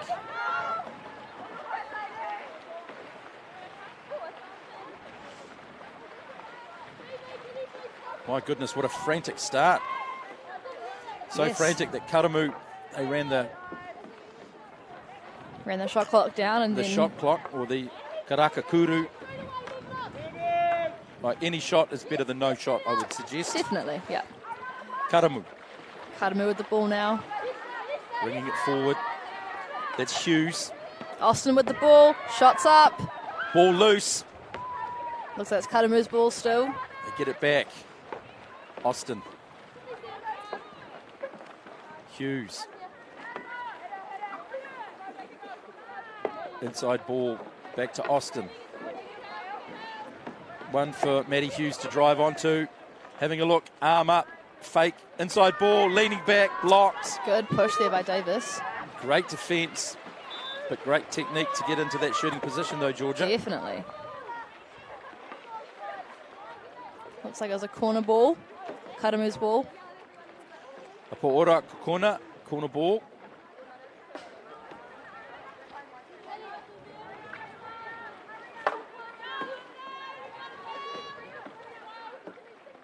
The Kaitaki for Karamu, is it? Not quite. She's driving in now. The pink on the bottom. Old eyes, I couldn't see that far.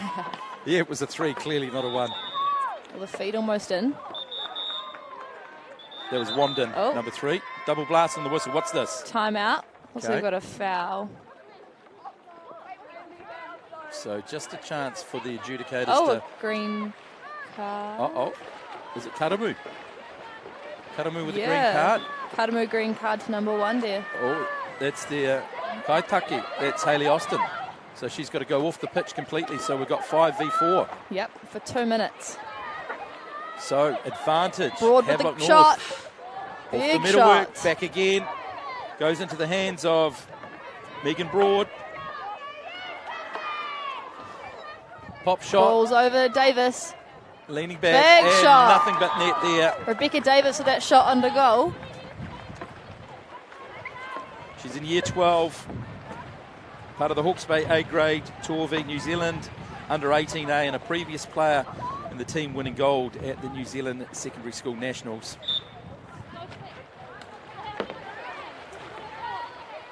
So they had a power play then, so because they scored, that means they can now have 5 on again for Karamu. Big shot up there by Hayley Austin. Looks like there was a foul there. Her ball again. Havelock North ahead 1-0. 4 minutes just drifted past in the first half.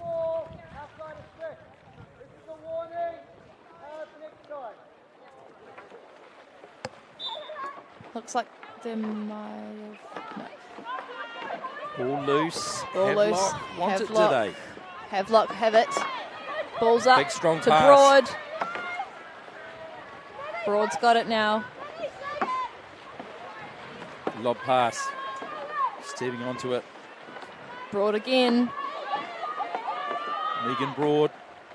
Over Nice. to Davis. Off the boat. Just off the front of the kayak there. Couldn't quite get her hands on it. Karamu's ball now.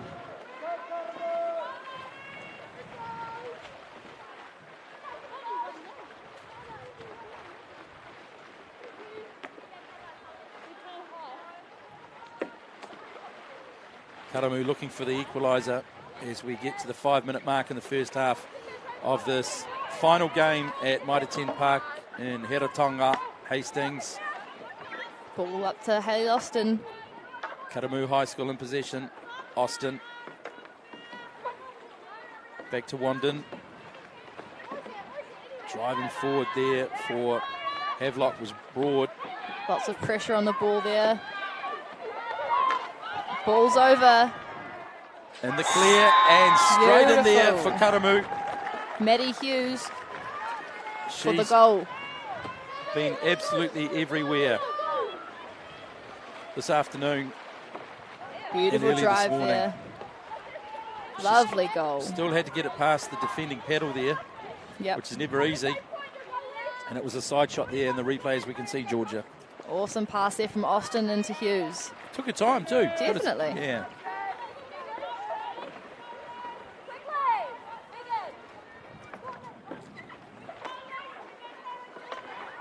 All tied up, 1-1.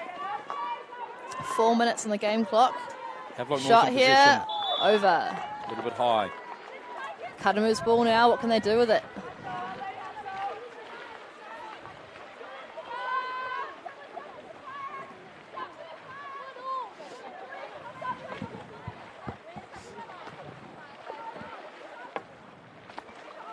Ball's being brought up now. Karamu coming away with it. That's the goal scorer there, Maddie Hughes.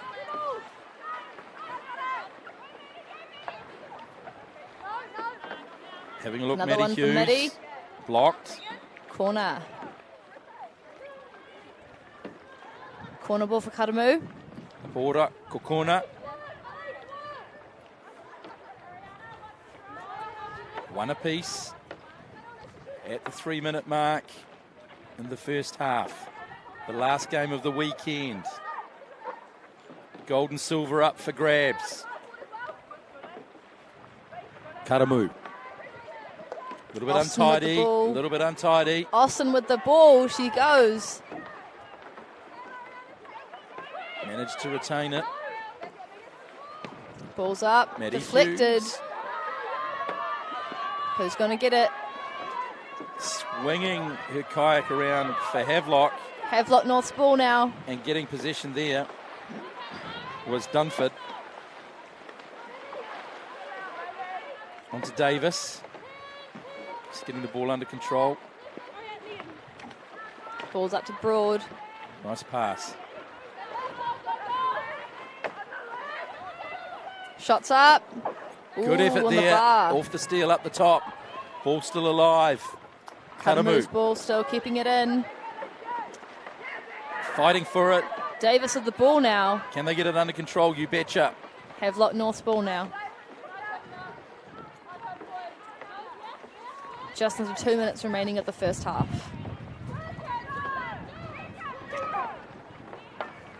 Overhead pass. A little bit untidy off the bow of the Davis. kayak, but lining up, fainted. Broad under goal. Faked. Blocked. Deflected.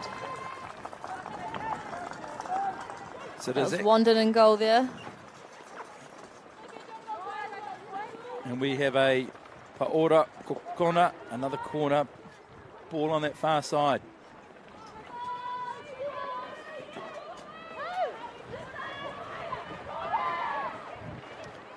Lofted. A little bit Broad with untidy. the ball. Still Feeds got into it, her Havelock. sister. Yes, Megan Broad with the goal. Her feed from her sister as well. How nice. Family affair. Yeah. Megan Broad's also going to be representing New Zealand at the Under-21 World Championships later this year. And look at this shot.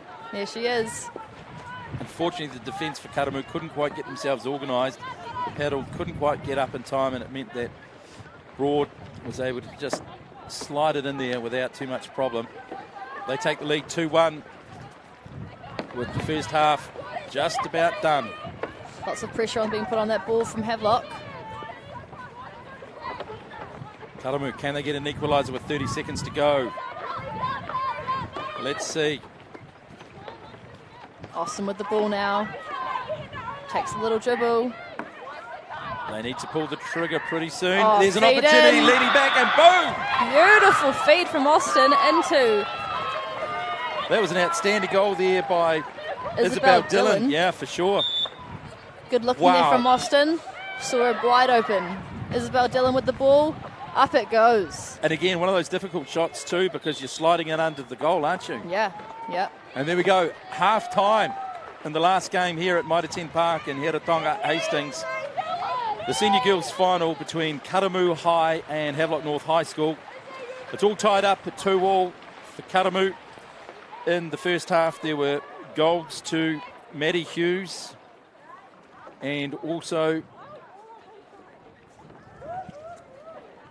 Isabel Dillon. Isabel Dillon, that's the one, yeah, for sure.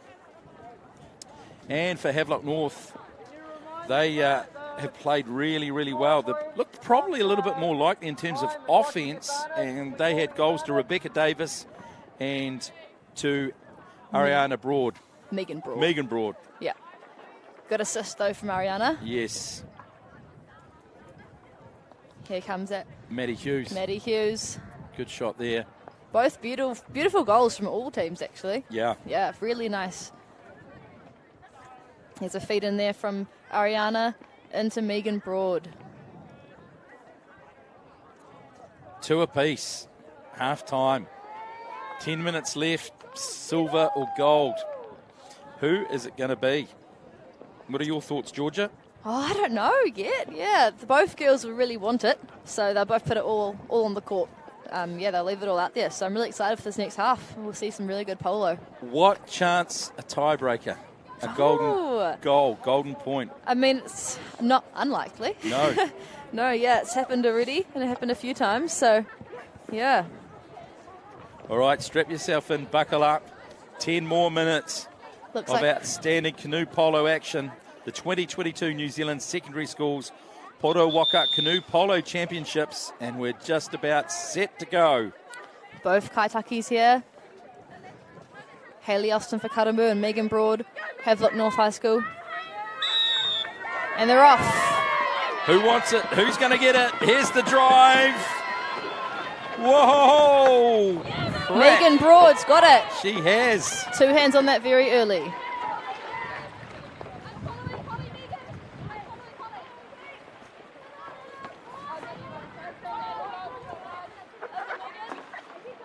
Nice and slow. Allowing the team to get in position. Balls into Broad. Feed in to Davis. Back out. Just blocked. Shots there from Sophia Chroma-Kane. And we do, of course, thank the New Zealand Canoe Polo Association and New Zealand Secondary Schools Canoe Polo for presenting this on YouTube. Sponsors Polo Mania, CJ Polo, Phil Carmine of Tremaine's Real Estate. Give them a call on 027 324 1623 or 06 845 9060. And of course, Caltex via the Caltex Sports Sponsorship, who are proud to partner the New Zealand Sport Collective. Here we go. Block there by Karamu High School. Under 9 minutes left.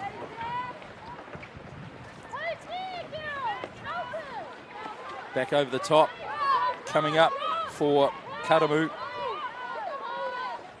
was Walker. Taking their time to come up the pitch here. Austin with the ball.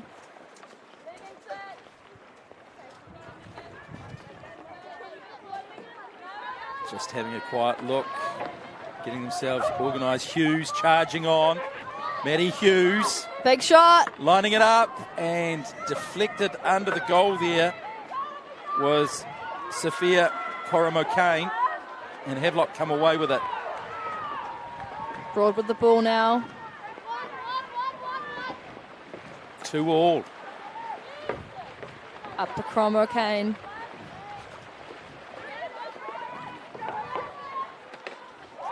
And there's the first there goal it of the is. second half. Holly Andrews under goal there. What a great score. Let's have a look at this. From Cromer Kane into Andrews. Beautiful goal there. Making the score 2-3 to Havelock North. Holly Andrews. Big shot by Hayley Austin. She's year 12 and plays for the Hawke's Bay Grade Storm. Hawke's Bay B Grade Storm. Right, back live. Havelock's ball bringing up the pitch now. They're ahead by 1 goal, 3-2. Looking to close this out and finish it off.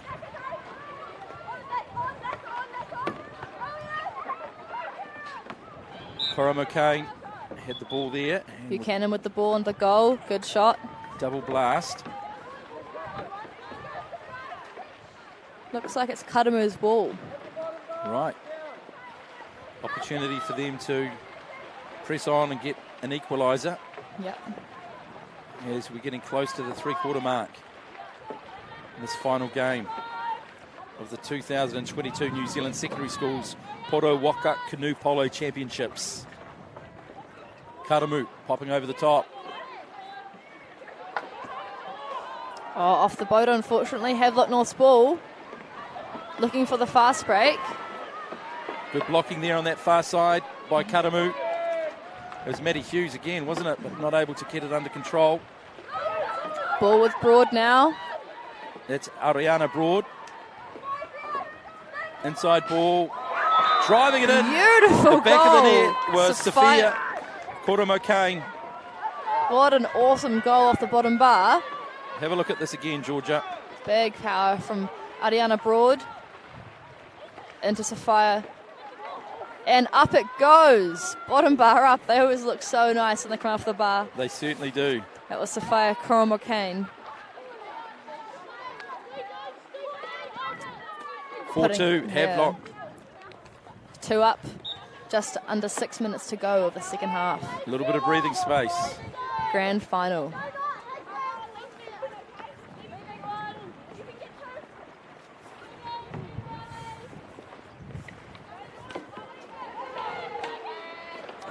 Karamu Broad putting pressure on Austin. trying to get the ball. Austin does get it. Austin Can she with the get to dribble. Play? Lovely has. play there by Austin. Great skills. Awesome. Great skills. Got an advantage there.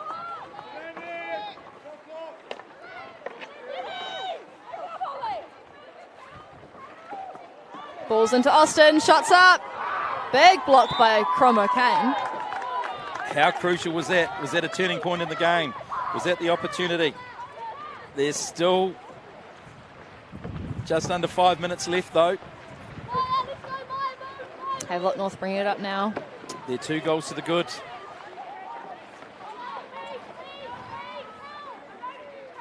Over to Davis. Sideways pass.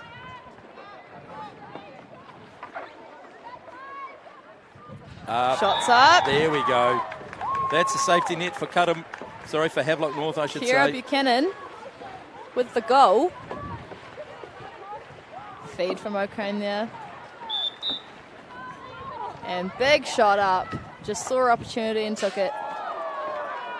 Making the score 2-5 to Havelock North. Ball's being brought up now. Havelock again, pressing on. Oh, nice interchange, Oh, nice beautiful passes. feed. And there we go, finish there. Jordan Dunford. They're really sharing the ball around. I'm saying so many names. They are Yeah, it's really good teamwork by Havelock. certainly playing a team game, using the ball. And look at Definitely. this. Plenty of time and a deflection in, unfortunately, as happens from time to time. And that is very much the safety net that Havelock were looking at 6-2. All tied up 2 apiece at half time.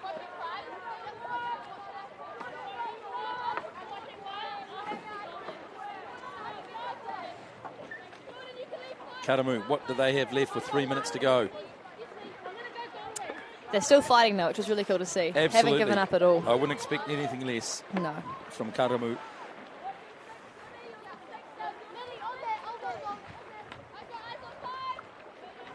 Hughes bringing it up. Maddie Hughes. She's played well this whole weekend. She gets the ball back again. Side pass, nice and tidy. Havelock putting some pressure on the ball, Austin, making it a bit harder. Back to Hughes. 12 left. Oh, push there. Karakakuru. The shot clock. Ball loose. So it's Havelock's ball now. Havelock's ball. And got a player that's flipped out of the canoe. So does that mean that the kayak, they get a sub on? So they have to get all their gear away from the pitch. And they got a goal. The upshot of it all, why that was happening. Megan Broad from Havelock North High School to make the score 2-7. That was her second goal in this game as well for Megan Broad. Scored one in the first half. She is the kaitaki, and she's certainly leading from the front. And that really takes the game away from Karamu. It has to be said at 7-2 with less than a minute and a half remaining. But as we touched on, Karamu, they have fought very hard. Definitely. Certainly not rolling over, and they're doing their school very proud.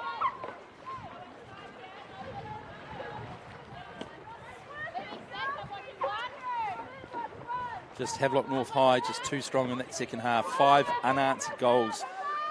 2 apiece at half time. Very strong team. It's got some really experienced players in there. And good teamwork, good interpassing. Definitely. Ball's over to Austin. Here's Karamu. They want to finish with a goal. Let's have a look. Can she do it? She aims, she shoots. It hits the steelwork. And under a minute left in this final game of the 2022 New Zealand Secondary Schools Poro Waka Canoe Polo Championships at Mitre 10 Park in Heratonga, Hastings.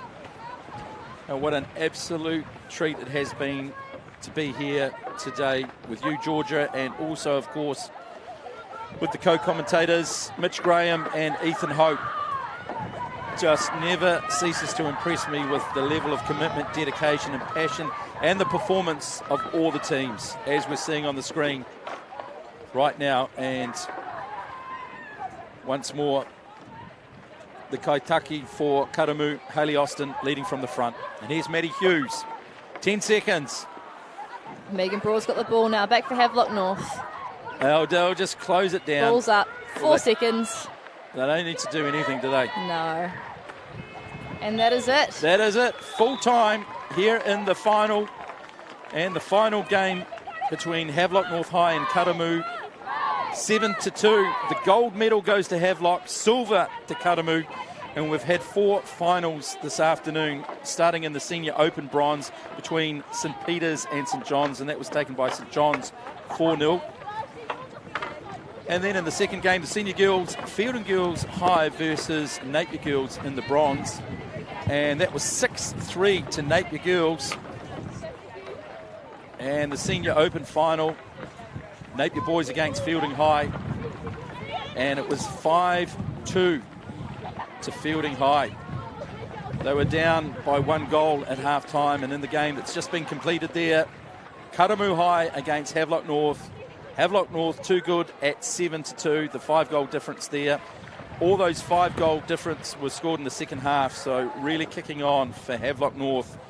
And that is the final game of the 2022 New Zealand Secondary Schools Poro Waka Canoe Polo Championship here at Mitre 10 Park in Heratonga in Hastings. And coverage has been brought to you by the New Zealand Canoe Polo Association, New Zealand Secondary Schools Canoe Polo, Polo Mania the sponsor, and JC Polo. And we'll jump to Mitch sideline.